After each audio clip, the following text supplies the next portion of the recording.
Hello. Hi, everybody. So nice to see a lot of people I know here.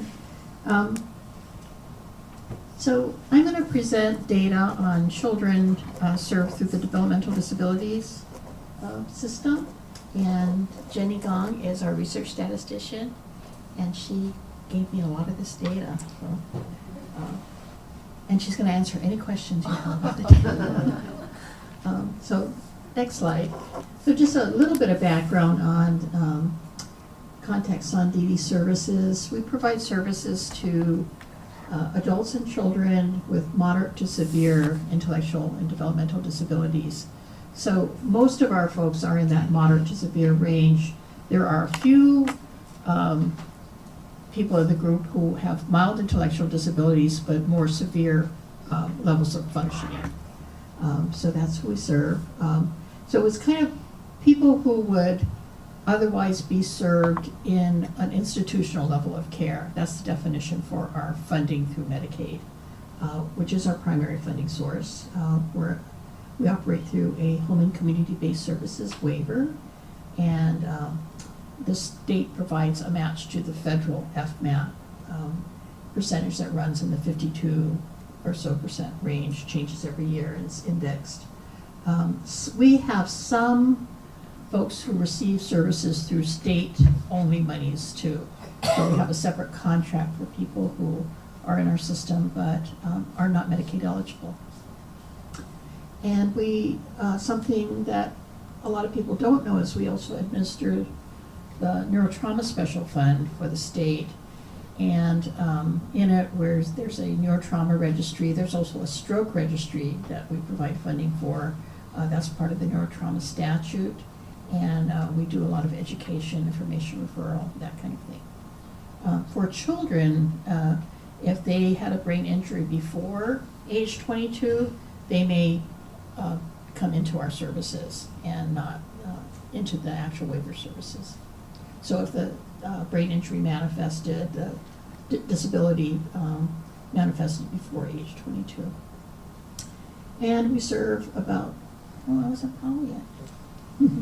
About 2,700 unduplicated a year. About 500 of those are children and youth defined as kids under age 22, similar to EPSDT and DOE definition. Okay. Some things to know about our system compared to other states. We have a high reliance on integrated living options. So most of our folks live in homes, their own homes, family homes, or adult foster homes. A few live in group homes, but larger settings, congregate care is virtually unknown in our system. 60% are supported living. There's very few children in out-of-home situations in our system. There are a few that, there's one group home and about 3 kids live in it, so that's about the scale of the out-of-home group. There's no wait list for our services. This is important because compared to other states which may have extensive years long of waiting, some don't serve children because their waiting list is 16 years long. We went through a lawsuit called the Macon lawsuit in the early 2000s, late 90s, early 2000s, and we don't have a waiting list, which means that we have to be funded at the appropriate level to avoid a wait list. Anything to talk about family homes. We also have a community-centered service philosophy that is not only our chosen philosophy, but also mandated by statute. So community person-centered planning and all that is part of our statute. We're also subject to the relatively new CMS final rule on community integration, which really embraces the philosophy that people have a right to a full life in the community, that they can be supported through employment, through fully integrated, not being in kind of standalone, segregated settings. So that's what the final rule asks for. And states have to come in full compliance with that by 2019. So we're working on that. So this is the range of waiver services. We were just talking that we also missed the emergency services. After I saw your slide, I realized we didn't put in our crisis services. The ones in white are the ones that children use, some age groups more than others, and I'll show you that breakdown. And the two at the bottom, consumer-directed option, there are no children in that consumer-directed piece, but I think they could use it if they needed to, which means that individuals basically direct all their own services and hire their own providers and that kind of thing. And we have about 500 people or so in that group. And we used to have something called residential habilitation, and we discontinued that in 2013. We are on the edge of submitting a new waiver application, and we likely will bring that service and add more services in this array that will promote community integration. So next slide, which shows just our data of children compared to adults. So children actually is 21 and under. And this does not include people in the consumer-directed, the 500 or so in consumer-directed, or the state-funded only people. So the source of this, all these data are claims data. So you can see the numbers of children over the years compared to the total population. Next slide.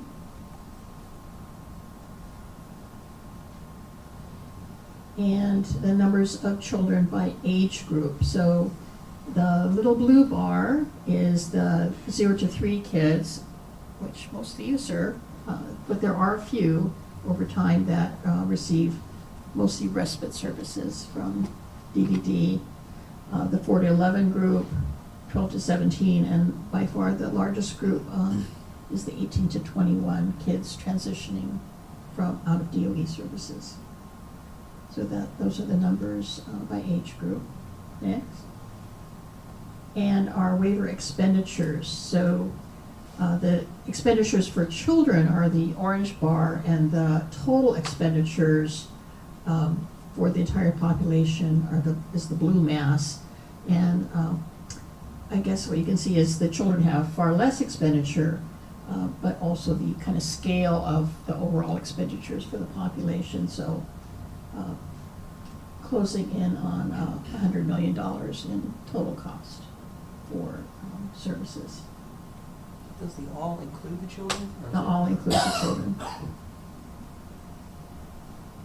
I'm also looking for advice on how to better present my slides. I'm forming an advisory group. I'm going to be a subcommittee of EBS. Next slide. And these are another way of looking at it. These are the expenditures by age group. So as you can see, and this one is represented in thousands. We had to do that because when you do the total, you can't see any expenditures for the 0 to 3 group. So as you can see, in this last fiscal year, we had about $9,000 in expenditures for the little guys. And the rest would be represented in, you read it as millions of dollars. So those are the relative expenditures by age group. Next slide. And the types of services that are used by the little children, PAB is personal assistance. This is the primary service used by our entire population also, is the personal assistant. We are a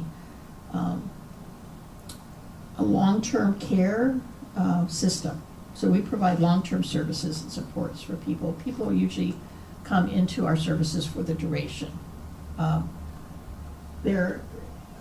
I haven't really tracked, children coming in and out of the system, but usually once people are in, they very rarely are excluded from services later on, discharged, unless their situations become more medical in nature. That would be one reason why they would be discharged. So these are the service utilization, types of services and the cost of services for little guys. Next slide. And for the next group, the 4 to 11 group, this is also represented in the thousands. So you read these as millions of dollars. You can see the range of services that are provided. A fair amount of skilled nursing, a lot of PAP, and a little respite, and a little training and consultation. This is real telling to me because it's so little respite service, and I really think this is for those of you who know me, it's a low-cost, high-impact intervention. So that's something that this data are telling me. Next slide. This is for the next group, the 12 to 17. So you can see much higher utilization of the PAB services compared to the others. So people are getting, kids are getting a lot of that personal assistance, much of it in the home, after school, and on the weekends, that kind of thing. A lot of this is for just basic care. We would like to see it shift more towards helping people to do activities in the community in less segregated settings. So next slide. This is the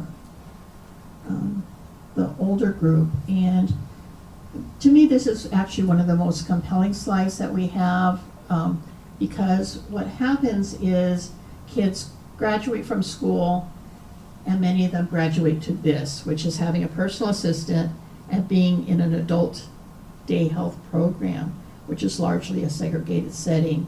And if we can interrupt that trajectory at this point in time, I think we can really do a lot to change people's ability to have a full life in the community, to have a job, to have friends, and that kind of thing. So next slide. These are the less used services.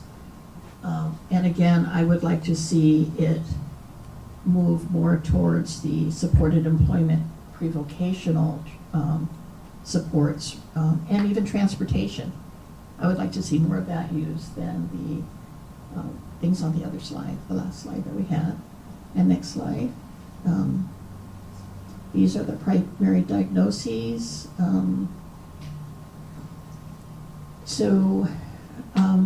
As you can see, these are the children in orange and the all ages in blue. So the proportion of kids with complex cerebral palsy, autism spectrum disorder, the proportion of kids to adults is higher than the ID categories.